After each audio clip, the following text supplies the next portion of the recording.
Vous êtes africain, européen, asiatique ou encore américain. Vous avez envie d'en savoir plus sur l'Afrique, ses richesses, sa diversité, sa beauté culturelle. Alors, vous êtes sur la bonne chaîne. Jingle? Jingle!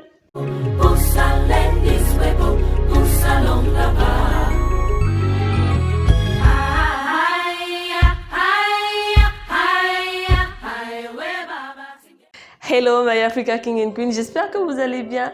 Moi ça va et ça va encore mieux maintenant que je me suis présente avec vous. Comme vous l'avez sans doute remarqué, notre rendez-vous du week-end passé a été manqué. Notre appel a été manqué. Pourquoi? Parce que je n'étais pas bien. J'étais en mauvaise forme, en mauvaise posture, en mauvaise santé. J'étais complètement KO. Impossible de tourner. Si je devais me tourner, je ferais pitié à voir. Donc carrément, j'ai voulu reporter ce rendez-vous au week-end qui suit, c'est-à-dire ce week-end. Bref, c'est un plaisir pour moi de vous retrouver. Et si vous êtes nouveau sur cette chaîne, je me présente, je suis Abdoulaye Leila et je suis la grosse poule d'énergie qui est prête à partager avec vous son savoir sur l'Afrique, ses richesses, sa diversité culturelle, sa beauté, surtout en matière de mode et de textile. Donc si vous êtes passionné d'Afrique, si vous êtes intéressé par tout ce qui a rapport à l'Afrique, n'hésitez pas à vous abonner et à cliquer sur la petite cloche juste à côté pour ne rien manquer de nos prochaines sorties. Alors, comme vous l'aurez sans doute deviné à travers le titre, le sujet qui nous réunit aujourd'hui, c'est le bazin. Nous allons parler un peu du bazin, de ses origines, parce que récemment, j'ai découvert un truc qui m'a choqué et que je souhaite partager avec vous. Avant tout, revenons à l'étymologie du mot bazin.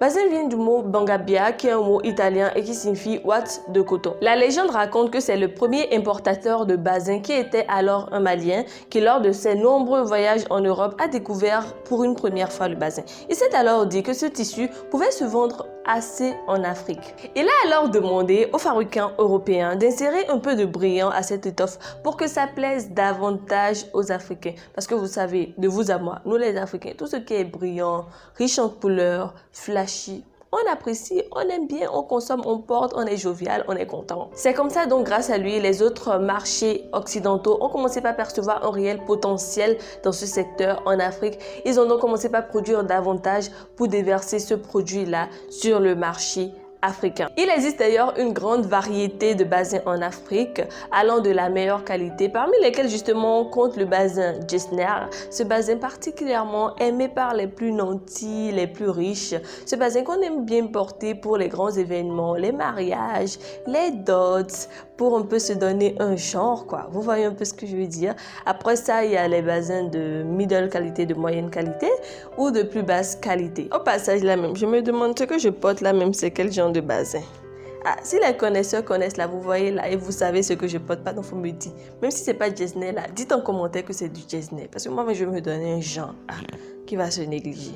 Bref, si vous vous interrogez par rapport au processus de fabrication, je vous informe, il est vraiment très compliqué comparativement au processus de fabrication du wax. Pour vous faire un peu le topo, le tissu damassé est obtenu en tissant des fils de tissu mais vraiment très fins. On le trempait donc ensuite dans un bain d'alcali pour le blanchir et après dans de la soude pour lui donner du gonflant. Petite précision pour les amateurs de bazin, vous remarquerez qu'à chaque fois que vous lavez votre bazin, il perd de son éclat, il perd de sa couleur. Pourquoi? C'est parce que c'est de la teinture. Il faut donc à nouveau le tremper dans de la gomme arabique pour obtenir l'éclat des premiers jours. Pour revenir à la question centrale de cette vidéo, maintenant que vous savez que le bazin n'est pas africain, vous devez certainement vous demander, mais Leila, d'où est-ce que le bazin provient alors? Et votre question est tout à fait légitime. Je m'en vais donc tout de suite vous répondre. Vous devez savoir que le tissu qui sert de base à la fabrication du bazin est importé de l'Allemagne, de la République tchèque, du Pays-Bas et même de la Chine maintenant. D'ailleurs, je suis prête à parier 10 000 francs que vous ne saviez pas que l'industrie Getzner Textile, qui commercialise en Afrique l'un des bazins les plus chers et les plus apprivoisés, est allemande et est justement détenue par l'allemand Christian Getzner. Alors, vous le saviez ou pas? Si j'ai gagné le pari, n'hésitez pas à me le dire en commentaire, comme ça je viendrai toquer chez chacun de vous récupérer mes 10 000 francs. Mais après tout ça, je vous rassure, les Africains ont également leur part à jouer dans tout ce processus parce qu'après ce tissu est importé en Afrique et c'est dans les pays comme le Mali, le Sénégal que ce tissu est finalement teinté à la main, c'est-à-dire de façon traditionnelle par nos mamans, nos sœurs, nos tantes, nos cousines pour produire ou pour, je veux dire, sortir le produit fini. Inutile donc de vous préciser que c'est un travail de longue haleine qui peut durer parfois longtemps puisque ce sont des motifs spécifiques, créatifs et surtout uniques que ces dames-là sortent. Parfois même elles sont exposées à des gaz parce que la teinture c'est des gaz et donc du coup ça porte atteinte la plupart du temps à leur état de santé. Mais mes kings et mes queens, honnêtement moi je trouve ça vraiment non mais vraiment choquant que jusqu'à cette date-ci on puisse être encore sous cette domination-là. Nous sommes les premiers consommateurs de basin dans le monde. Nous les Africains là, nous sommes les premiers consommateurs de basin. Et jusqu'à cette date-là où je vous parle, il n'y a pas encore vraiment d'usine de fabrication de basin en Afrique. C'est-à-dire de tissus damassés. Nous on s'occupe juste de la dernière partie de la chaîne, c'est-à-dire la teinture. Encore que ils continuent, ils commencent maintenant pas à teindre, pas qu'ils commencent, ils ont même toujours teint les basins et déversé ça sur le continent africain, ce qui font que parfois ils vendent moins cher que nous-mêmes en fait. Et c'est juste dramatique. Ce sont comme d'habitude les Occidentaux, les Asiatiques, comme j'ai eu à le dire dans une précédente vidéo sur le wax, qui dominent encore une fois ce marché en Afrique. Et pourtant, je vous assure, en Afrique, nous avons les plus grands producteurs de coton au monde, notamment au Sénégal, au Bénin, au Togo, au Burkina Faso, au Mali. Mais pourtant, que faisons-nous de tout ce coton? Et le paradoxe, tenez-vous bien, dans tout ce gros blabla là, c'est que l'Allemagne, le pays où on produit même en quantité suffisante le basin là, l'Allemagne, les Allemands même ne portent pas ce basin.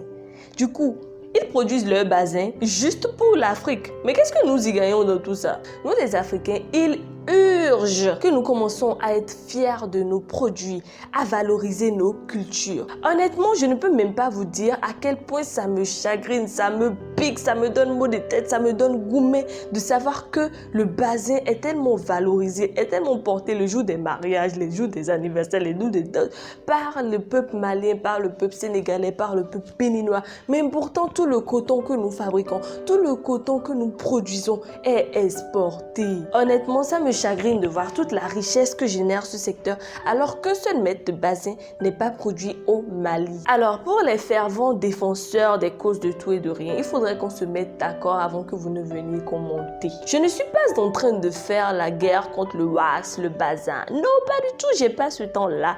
Je suis tout juste en train de dire qu'on arrête cette dépendance nuisible, qu'on arrête d'être des consommateurs et qu'on soit maintenant des producteurs, de véritables acteurs et non des gens qui observent. Ne soyons plus des consommateurs naïfs, des consommateurs qui acceptent tout. Cette période est révolue. Nous sommes dans l'ère de l'industrialisation. Nous devrons nous mettre au pas. Qu'est-ce que ça coûte concrètement à l'État d'investir dans la construction de ces usines et que ces usines soient détenues par des Africains? Ou carrément, qu'est-ce que ça nous coûte de consommer nos propres tissus africains comme le kanvo, le faso d'Anfali, le manjac dont j'ai déjà eu à parler dans une précédente vidéo, le tissu lépi, il y en a tellement. Sinon, personnellement, je suis très curieuse et je serais d'ailleurs ravie de connaître votre point de vue par rapport à la question en commentaire. Nous sommes à présent à la fin de cette vidéo. Avant de partir, n'hésitez pas à vous abonner, à cliquer sur la cloche de notification, à liker la vidéo et surtout à la partager pour que davantage de personnes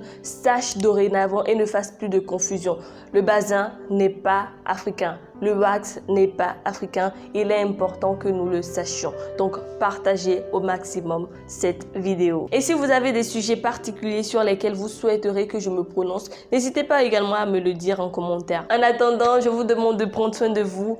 Portez-vous bien. La paix soit sur vous.